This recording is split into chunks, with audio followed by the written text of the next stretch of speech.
Hi, it's V with Crafting Daily Dose. Today I'm going to be sharing with you some ideas for the March 2021 paper pumpkin called Here's to You. This month's kit makes 8 cards, 4 each of 2 different designs, and the coordinating colors this month are Bumblebee, Calypso Coral, Old Olive, Petal Pink, Pretty Peacock, and Seaside Spray. Here are some of the components of the kit. There are 2 different card bases and several types of die cuts and labels. We have mini glue dots, and this month, instead of the regular size dimensionals, we have mini dimensionals and some linen twine. Here's a close-up of the stamp set. It's got some trees and flowers and some flying birds and some very useful sentiments. Our ink spot this month is Calypso Coral. Now, when it's a card kit, there are always envelopes inside the paper pumpkin, and oftentimes they have pretty patterns on them, so much so that people like to cut up the envelopes to be able to use that pattern. This month, they did the envelope liners separate, and so you could use these patterns and still have usable envelopes left, which is really pretty cool. March is an especially great month to get paper pumpkin because it's the anniversary month, and there are extras. And so this time it's stencils or masks. I think this is the first time that they've done that. There are stars, sun, mountains, and clouds. And there's even a sponge to go along with it. The cards that we're making today are both pop-up Shadowbox cards. This first one was inspired by Jennifer McGuire, and it's a full-size Shadowbox card with room on the back for a message.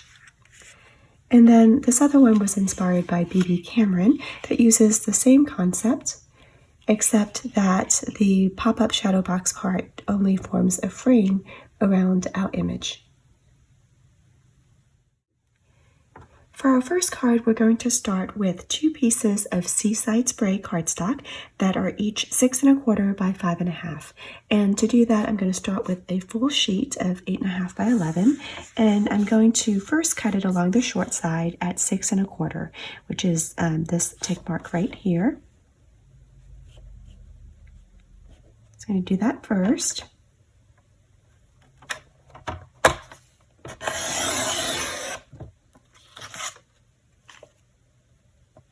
And while I have it out, I'm also going to do some scoring. I want to score at 1/2 and at 1 inch from each side. And the easiest way to do that, I think, is to go ahead and use the measurements that are on the right-hand side. So I'm going to move this over to the 1/2 inch mark. And being careful to use my lighter gray scoring blade and not my cutting blade, I'm going to score down at 1/2 inch. And then I'm going to move it over to 1 inch and score again.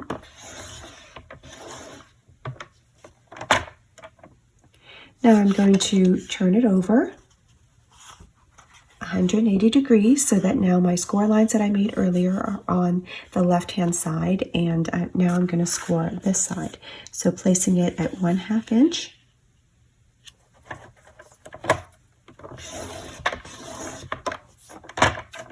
And then at 1 inch.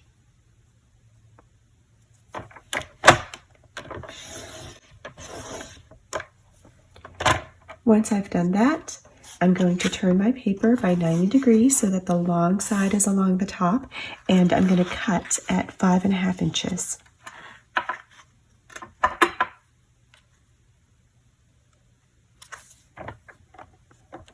So for that, I'm going to pull my cutting blade back up.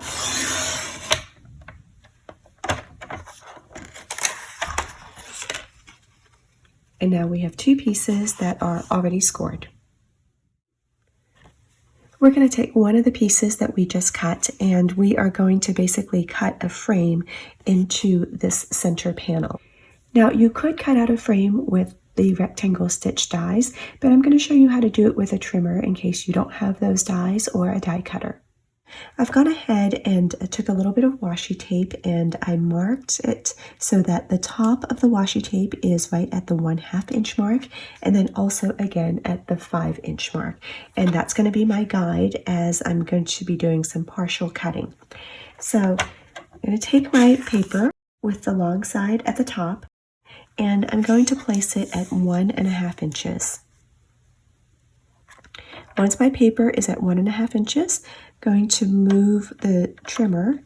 I'm going to move that blade down to the 1/2 inch mark, and I'm going to cut from 1/2 inch down to 5 inches.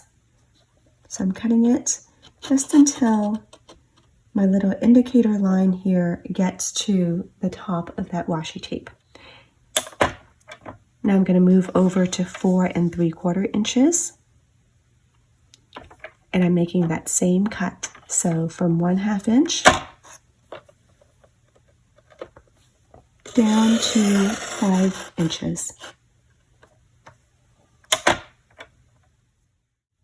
I've gone ahead and moved my washi tape so that the tops are now at 1.5 and 4 3/4 inches.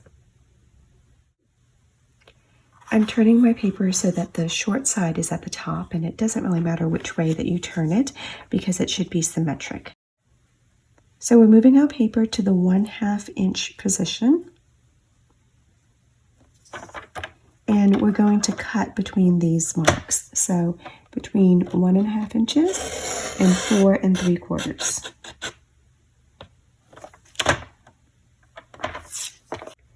And then same on the other side. I'm going to put this at the 1/2 inch position.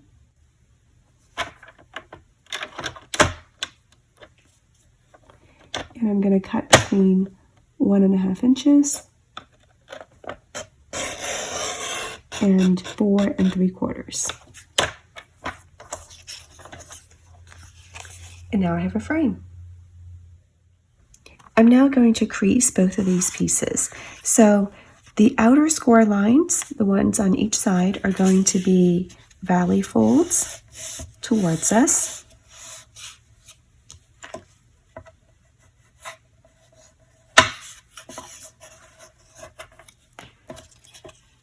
And then the second score line is going to be a mountain fold away from us.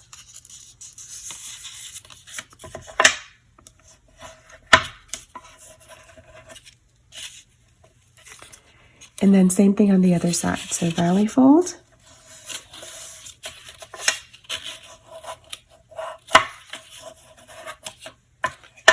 and mountain fold.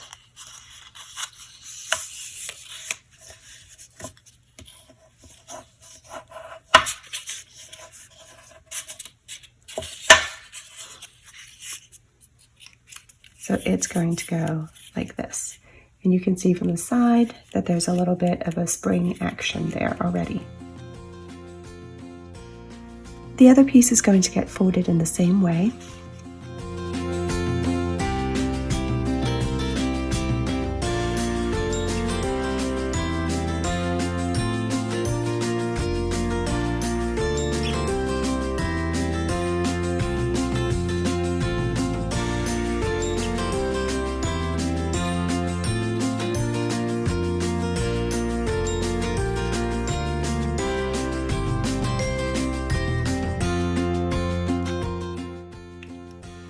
I'm going to trim down this envelope liner so that I can use it in the foreground. And I want to trim off the top part because I want to use this nice little curve that's already built in. So I'm going to turn it so that the curve is now on the left-hand side. And I want it to be at 1.5 inches at its highest point. So I'm going to just place this so that the top part is flush. And that at its widest point, the curve hits this 1.5 inch mark.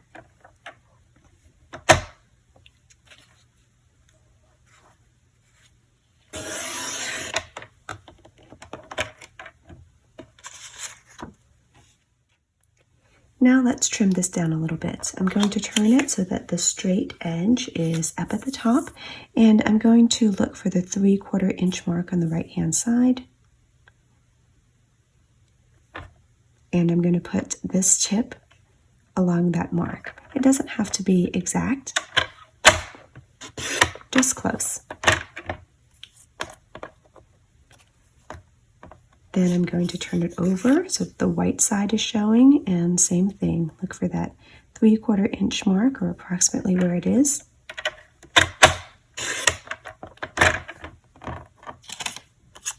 And this is the piece that we have.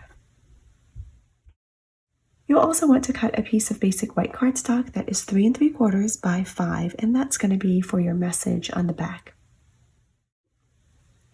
If you'd like to stamp something onto the back panel, now's a good time to do that.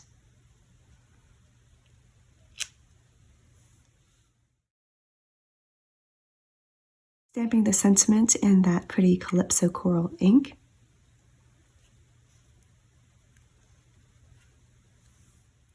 If you have a little strip of window sheet and some stays-on ink, you can stamp the birds on for a fun little detail.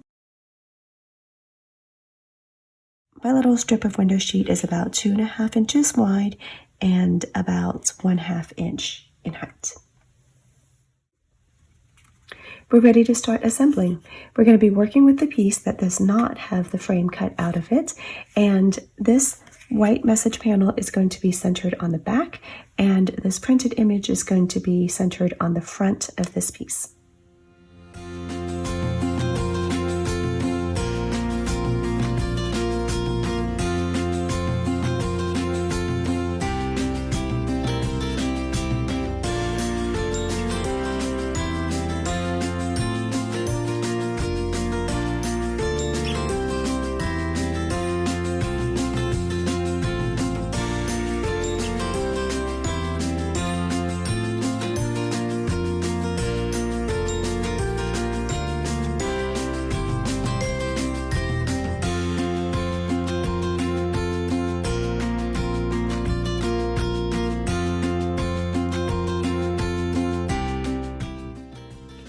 If you stamped the birds onto window sheet, you can decide how you want to place them. I think I want mine right about there. So I'm going to get a little bit of tear and tape.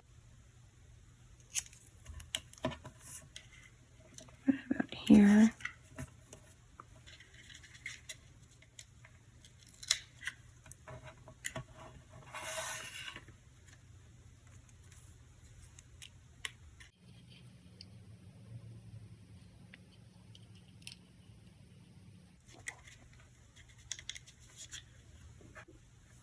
I'm going to trim off the excess.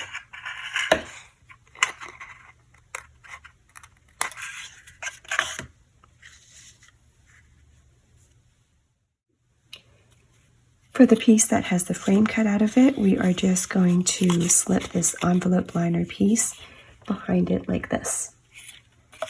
So I'm just going to add some glue and put it in place.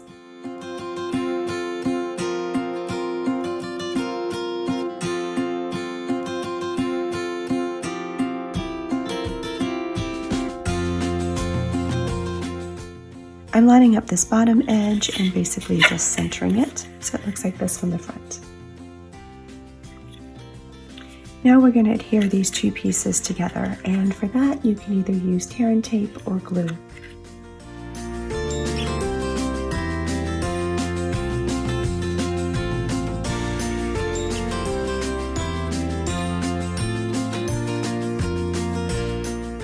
You can also glue this just one side at a time.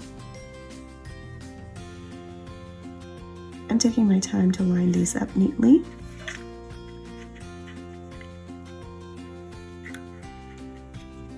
The glue gives me a little bit of extra time to adjust things if I need to.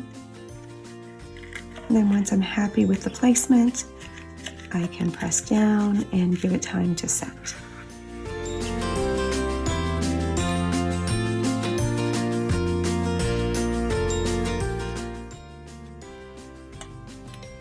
Now I'm going to take one of these green strips from the kit and cut it in half. doesn't have to be exact. And I'm going to glue them along the bottom edge here. Going to have it jutting out just a little bit past the border of the frame. This adds a little extra interest to the bottom, and also if you did not make your frame cuts perfectly, this helps to disguise that a little bit. And then finally, I'm going to glue on my sentiment. You can use the dimensionals there if you wanted to, but I didn't want to make it too bulky for mailing. That's our finished card. It folds down flat for mailing and pops up and is able to stand on its own. And then as it pops up, the birds have a little bit of movement to them. For our second card, we're going to need a piece of basic white cardstock that is 6 1/4 by 3 3/4. We're going to be doing some scoring and some cutting to create another frame. Let's start by putting our paper down at 3/8 of an inch, and I'm going to be using the right hand measurements again. So this is 1, 2, 3/8 of an inch. And I'm going to be scoring. So I'm moving my cutting blade safely out of the way. 3/8 of an inch. We're going to move forward by another 3/8. That puts us at 3/4 of an inch. Score again. And then at 1 1/8 inch, score again.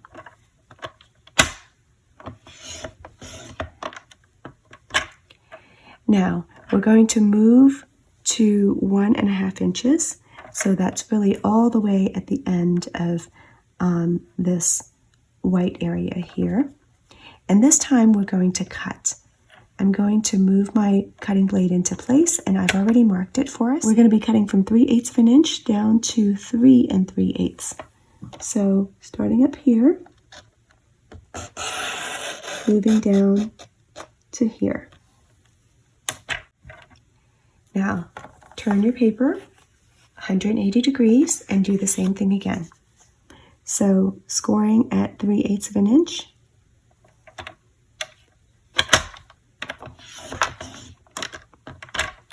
Scoring at 3/4 of an inch. 1 1/8.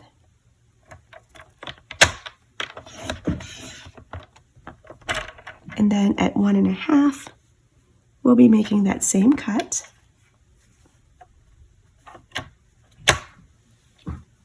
From 3/8 of an inch down to 3 3/8.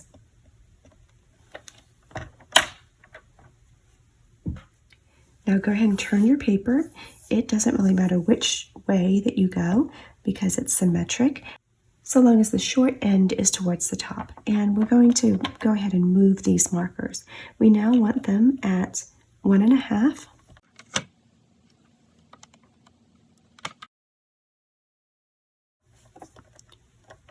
And then 4 3/4.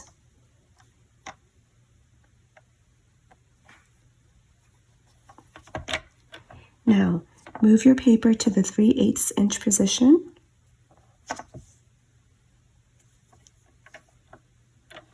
And make that cut that we just marked. From 1 1/2 down to 4 3/4. Turn the paper by 180 degrees and do the same thing again. So put it at 3/8 of an inch. From 1 1/2 to 4 3/4, and we've created our frame. We're going to accordion fold these score lines. So the first one is going to be a mountain fold away, then a valley fold towards, and then the last one is another mountain fold away. I'm going to reinforce these with my bone folder.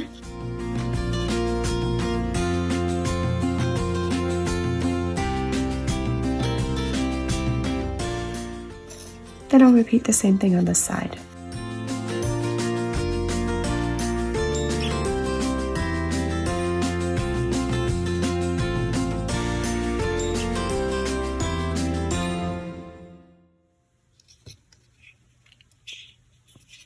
And you can see that spring action.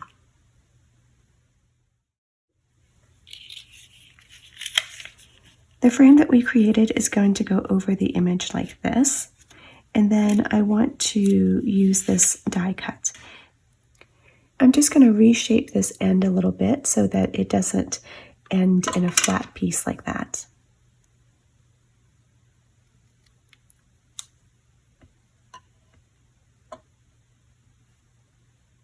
Before I put the frame on, I'm going to put these little cloud die cuts on because it's easier to do at this stage.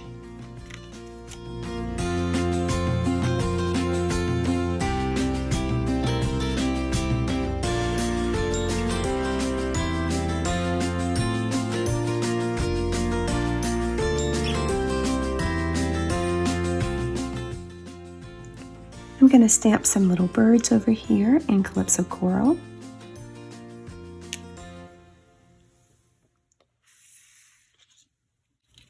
And now I'll prepare the frame.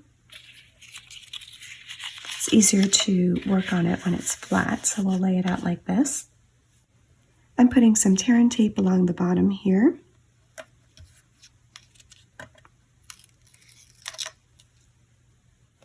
And then I'm going to wrap some of that twine around.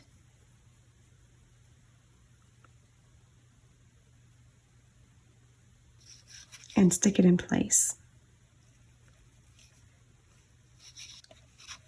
Spread it out a little bit.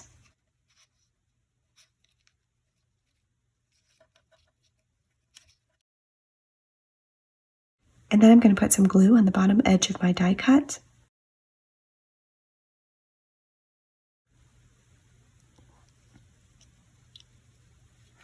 And then I'll add this in place.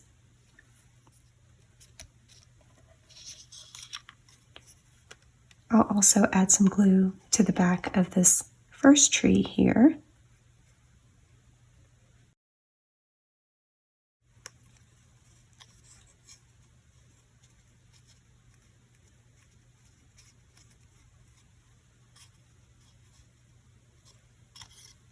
Okay, now I'm going to recreate those accordion folds and get ready to install the frame.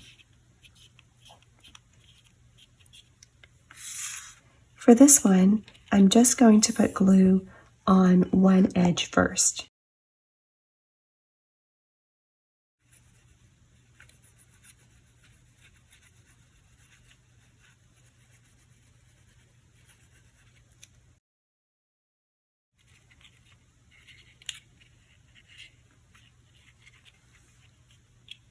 So I'm going to put it right next to that image, centering it vertically, and then I'll double check my placement by folding the frame over. I'll scooch it a little bit if I need to, and give that a chance to set up. And then I'll put glue on the other side.